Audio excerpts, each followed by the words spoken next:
Olá! Hoje a gente vai mergulhar numa história e tanto.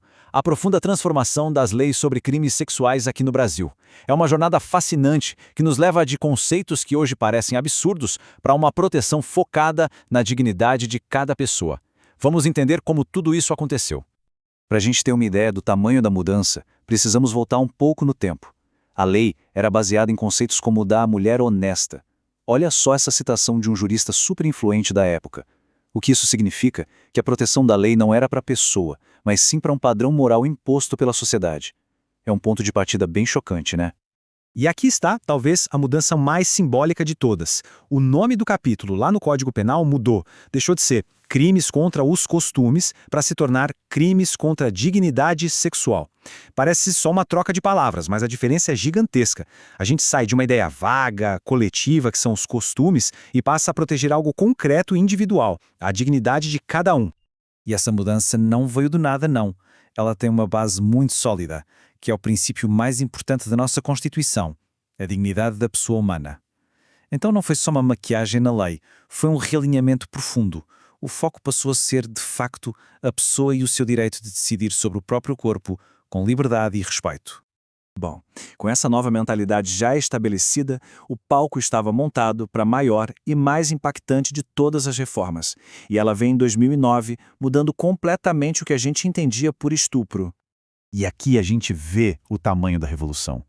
Antes de 2009, a gente tinha dois crimes separados: o estupro, que era constranger uma mulher à conjunção carnal, sim, a lei dizia mulher, e tinha o atentado violento ao pudor, para outros atos. O que a lei de 2009 fez, juntou tudo. O artigo 214 foi revogado e a conduta dele foi absorvida por um novo artigo 213, muito mais amplo. Agora o crime é constranger alguém a ter conjunção carnal ou qualquer outro ato libidinoso. Na prática, o que isso quer dizer? Que a definição moderna de estupro protege todas as pessoas, sem distinção de género, contra uma gama muito maior de atos sexuais forçados.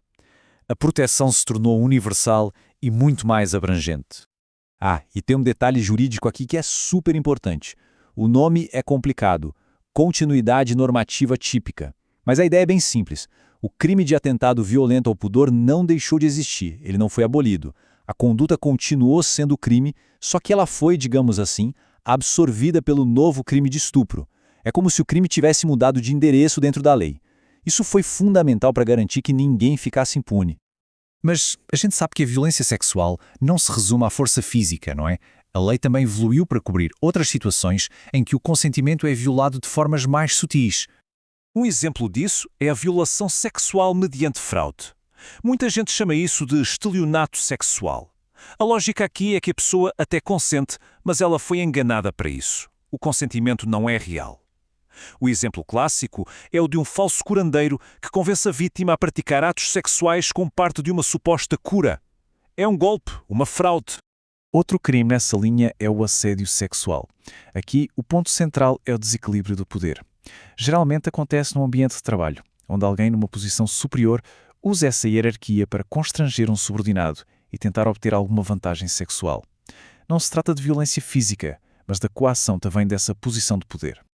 Então, para ficar bem claro, os requisitos são esses. O agressor precisa ter uma posição superior. Essa superioridade tem que ser por causa do trabalho. E a intenção tem que ser a de obter uma vantagem sexual. É importante notar que ele é considerado um crime de menor potencial ofensivo. É diferente do estupro. A chave aqui é essa pressão que vem da hierarquia.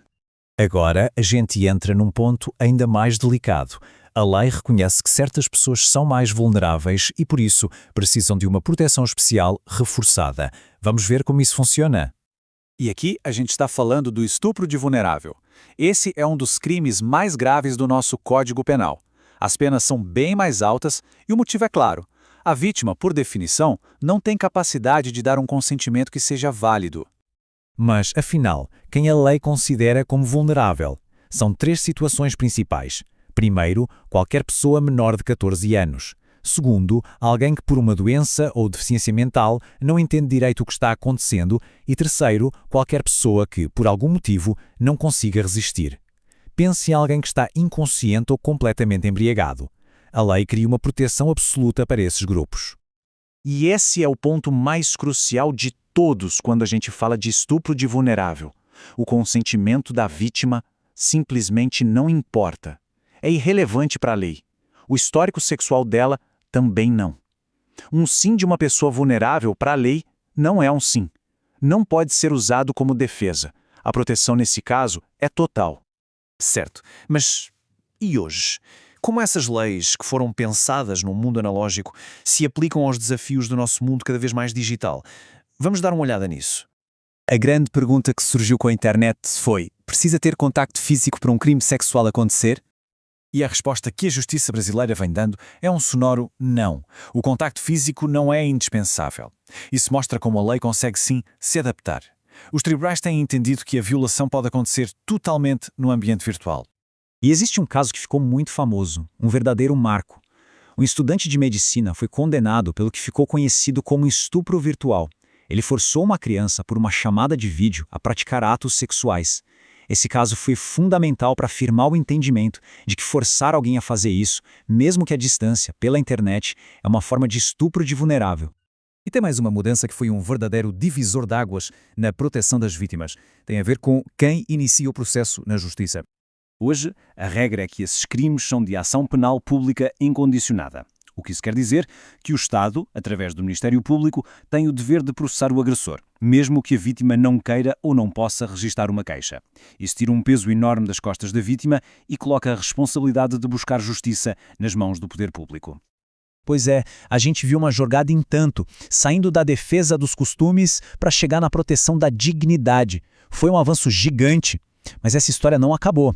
Com a tecnologia borrando cada vez mais as linhas entre o físico e o virtual, a grande pergunta que fica no ar é: como a lei vai continuar a evoluir para proteger a dignidade de todo mundo nesse novo cenário?